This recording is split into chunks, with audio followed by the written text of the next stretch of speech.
Hey guys, welcome back to another video.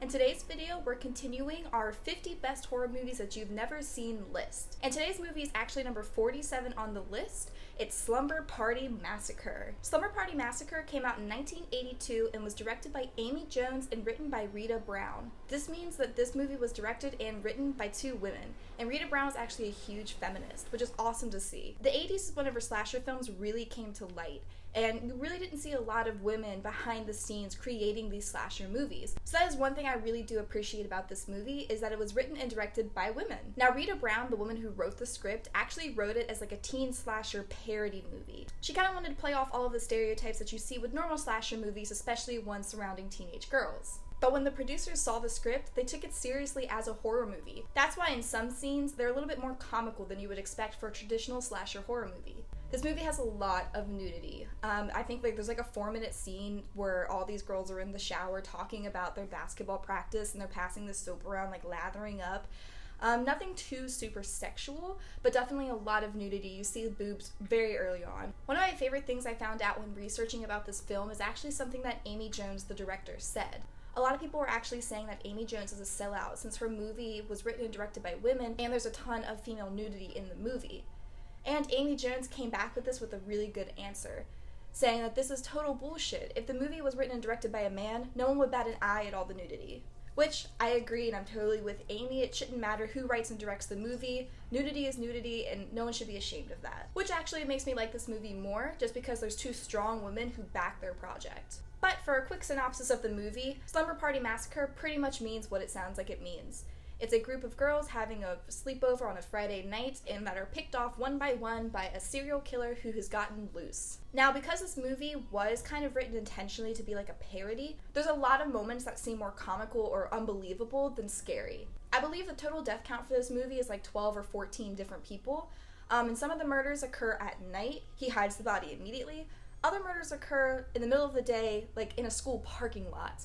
So there are some scenes where you're like, there's no way that he'd get away with this, and there's other scenes that are genuinely terrifying. But the movie does have a lot of really good comic relief moments, such as the pizza delivery guy who shows up dead at the door. They actually still eat the pizza he delivers, claiming that eating makes me feel better. But the MO for the killer in this movie is a power drill, which is a unique weapon that you don't really see in a lot of slasher movies. Usually it's something like, a butcher knife, an axe, a chainsaw, stuff like that. So a power drill is an interesting tool to use. And some other moments that are kind of gory yet kind of funny are like when the killer stuffs one of the bodies into the fridge and the younger sister of one of the girls opens the fridge just for the body to kind of slump over. She closes it, it goes back in. I think they open it a total of 3 times before they actually look into the fridge. It's a really fun scene that's kind of unique to this movie. Which is something I do appreciate about this movie, is that even though it's not a well-known slasher, it has a lot of really good moments that you don't see in slasher films. You do, of course, get the classic murders of the two couples trying to sneak off and have sex. Of course, you know that they're going to die. One unique thing I did see about this movie is that we learn who the killer is early on. The killer's name in this movie is Russ Thorne, played by Michael Villella. And early on in the movie, we hear the radio reporting that he had murdered 5 people, was arrested, but had escaped custody and was now on the loose. So we do already know who our slasher is going to be. He doesn't seem to be anything paranormal like, Freddy was or Jason. He just kind of is a regular person who has escaped prison and is going to go on another murder spree. One thing I did like about this slasher is that Michael actually isolated himself from the cast throughout shooting. That way he had limited contact with them so he could really get himself into the character's mindset. In the movie, Russ Thorne never speaks. He just stares at the girls. He's very intense looking, and he's actually kind of a creepy looking person. The way he composes himself, he actually kind of mimics animalistic movements. I read somewhere that one of the animals that he would mimic was a peacock in the way that they kind of move and present themselves. So I think that's really interesting that his body language itself makes him so scary, even though we never really hear him say anything, and we know that he's just a regular guy. Now, like I said, the weapon of choice for this slasher film is a power drill, which is something that we haven't really seen used before. And the killer actually uses this drill in a multitude of different ways. He kills the pizza boy by drilling straight through his eyes. He kills another kid by drilling through his shoulder. He slashes at some of the girls, cutting their throats, cutting their legs, stuff like that. So it's a very versatile weapon. It's interesting to see them use it in a way that isn't commonly used. As far as effectiveness, I'm not really sure that a power drill is like the best tool to go around on murder spree, but it seems to work for this guy, and who am I to tell him how to kill? Now, one of the more interesting things I find in this movie is that, like other slasher films, and again, remember this originally was supposed to be a parody, he does pose his victims in certain ways to be found by the other girls. Now, other slashers who do this are like Michael Myers in the Friday the 13th movies. You always see the kids, hung up in different ways. It's a really big thing in slasher movies for the killers to pose their victims. And then when someone else comes around and finds the body, they know that their time is limited and that the killer is probably somewhere near them. But interestingly, with this movie, you would see one of the characters find another character who had been murdered, pose however Thorne felt fit, and then you would also see scenes of Thorne moving the dead bodies. You would never see him prepping them for whatever reveal he wanted, but you always saw him putting them away. He would stuff them in the trunk, he was counting the bodies, he was always moving them around, which is something you don't really see in other slasher films. It's interesting to see because one of the big things with slasher films is, when did they have time to do that? Why would they pose their victims instead of just hiding the bodies and continuing their kill? So I did like the fact that we did get to see the killer move around the bodies. Another interesting approach this movie took was a lot of false reveals, meaning that even though we knew who the killer was, they set up a lot of shots as though the killer was going to be someone else. They would show like shots of someone creeping up along the girls or spying through the window, and you're thinking, this is the killer, we're about to watch one of these girls get murdered, just for it to be like a friend or the neighbor. So there was a lot of these false reveals, which I don't know if that was part of the suspense or if that was part of the parody. But you do get a lot of really good stalker shots like you would see in Michael Myers or Friday the 13th, where you can hear the person breathing, and you see what they're seeing, which is usually peeking at the girls through a window.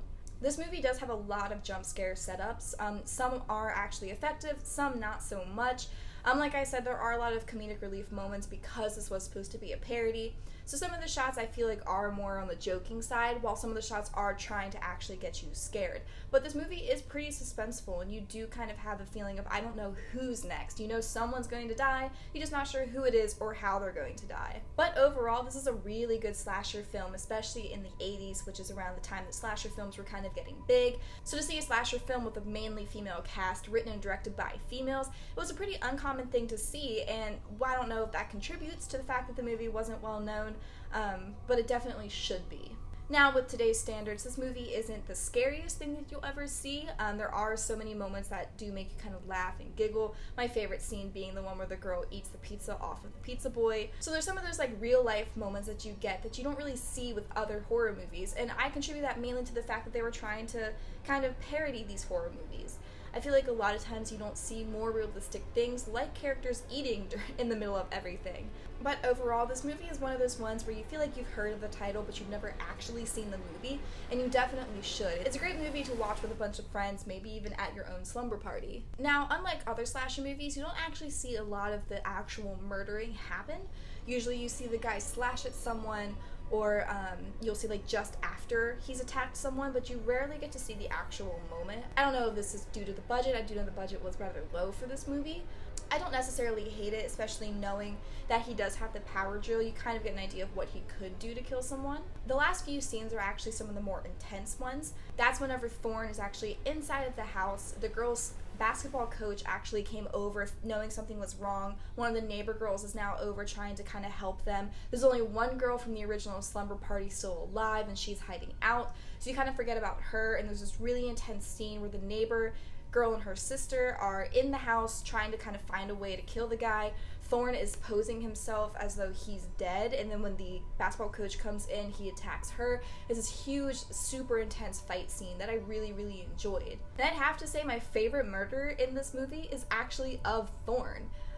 Just because you don't really get to see a lot of the murders that he himself commits. I do like the pizza boy with his 2 eyes drilled out, but Thorne actually gets his hand cut off, the girls are stabbing him, they throw him into the pool, and one of the more unrealistic points is the fact that he's in the pool, you assume that he's dead, he's missing a hand, he's got stab wounds, and he does still somehow come out of the pool and attack the girls one last time, just for them to finally end it by stabbing him to death. Obviously, the 3 girls that are left are, totally distraught and upset, knowing that they just watched a bunch of people get murdered and then themselves had to kill a guy. But it's a really, really good end scene. And actually, throwing him into the pool wasn't a part of the original script. They actually had to come back after production and reshoot that scene to kill him in the pool because they wanted a kind of a more punchy ending.